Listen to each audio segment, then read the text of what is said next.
Pengacara kondang Hotman Paris buka-bukaan soal urusan ranjangnya dengan sang istri Agustiane Marbun.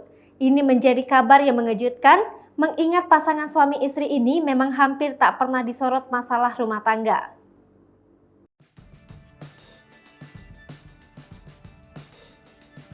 Dalam perbincangannya dengan Melanie Ricardo, Hotman Paris justru mengaku tidak tidur bersama di satu ranjang dengan istrinya.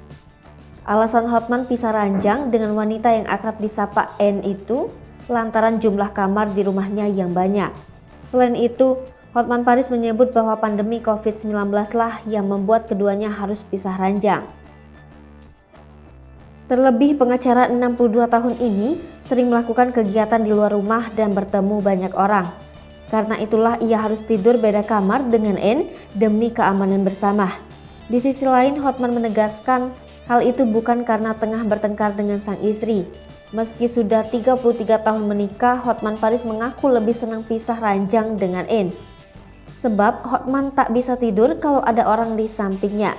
Sebagai informasi, Hotman Paris dan Agustiane Marbun menikah pada 1989. Dari pernikahan tersebut, keduanya telah dikaruniai 3 orang anak.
Hai pemirsa Sri Popo TV, jangan lupa komen, like, dan subscribe, serta tonton terus berita-berita terupdate